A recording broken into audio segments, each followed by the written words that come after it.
Hello, Assalamu alaikum and welcome back. So in this video we are going to learn about the parallel test execution और इस पे हमारा focus जो है वो सेलेनियम पे होगा। ये पार्ट 2 है एक्चुअली। तो लेट्स स्टार्ट। सो ये एक नॉर्मल सेलेनियम का के लॉगिन पेज का टेस्ट केस है। इसके अंदर हमने ड्राइवर इनिशलाइज किया हुआ है, उसके बाद यूआरएल ओपन किया है, वो उस यूआरएल में लॉगिन की डिटेल्स पुट किए हैं, यूज़र नेम, पासवर्ड और लॉगिन बटन पर क्लिक किया और ड्राइवर को क्लोज़ कर दिया। तो हम इसे पैरेलल एग्जीक्यूट करने की कोशिश करेंगे।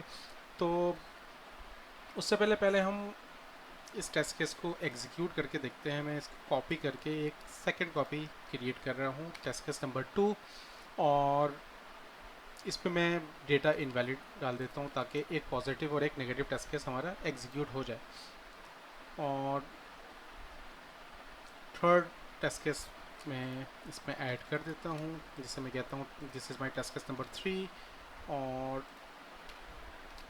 ये भी जो ये केस जो है ये एम्प्टी यूज़र नेम और पासवर्ड के साथ हम उसको चेक करेंगे। तो ये 3 डिफरेंट टेस्ट केसेस हो गए हमारे। तो अब मैं यहाँ पे जाके अगर रन ऑल करता हूँ तो देखते हैं क्या होता है। यहाँ पे अगर आप गौर करें तो टेस्ट केस 1 जो है ये इसकी एग्जीक्यूशन स्टार्ट हुई है और बाकी 2 जो है वो वेट कर रहे हैं टेस्ट केस 1 के कंप्लीट होने का। देन टेस्ट केस 2 स्टार्ट हुआ। तो ये पैरेलल में एग्जीक्यूट नहीं हो रहा, ये सिक्वेंशियल ऑर्डर में ये एग्जीक्यूट हो रहा है। तो सिक्वेंशियल में नुकसान ये होता है कि एक टाइम टेस्ट केस अपना पूरा टाइम लेगा, फिर सेकंड अपना पूरा टाइम लेगा, देन थर्ड अपना पूरा टाइम लेगा। और ये पैरेलल में एग्जीक्यूट ना होने की वजह से जो है ये टाइम भी जो है वो ऐड होंगे, बजाय इसके पैरेलल में अगर वो एग्जीक्यूट हो जाते तो वो सेम टाइम में सारे एग्जीक्यूट हो जाते।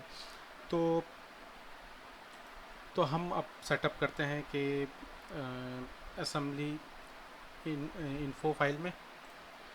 तो प्रॉपर्टीज़ के अंदर assembly info dot C S file के अंदर मैं यहाँ पे ये एंट्री कर रहा हूँ कि इसको मैं दोबारा से रिकॉल करवा दूँ कि ये assembly colon parallelize worker process 5 scope is equal to execution scope method level. ये स्कोप 2 लेवल के होते हैं, मेथड और क्लास लेवल। डिफ़ॉल्ट में क्लास लेवल होता है। वर्कर इज इक्वल टू 5 का मतलब ये है कि वर्कर इज इक्वल टू 5 का मतलब ये होता है कि ये पैरेलल में 5 टेस्ट केस को एग्जीक्यूट कर सकता है। अगर उससे कम है तो उनसे कम को करेगा, और अगर ज़्यादा है तो वो 5 तक ही पैरेलल एग्जीक्यूट करेगा। और यहाँ पे वैल्यू 0 से लेके मैं एन नंबर दे सकता हूँ। कोड को हम कंपाइल कर लेते हैं।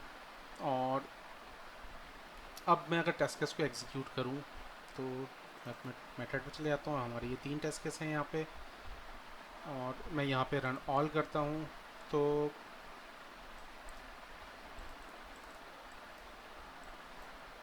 तो यहाँ पे देखें तो ये तीनों टेस्ट केस पैरेलल में एक साथ चलने स्टार्ट हो गए।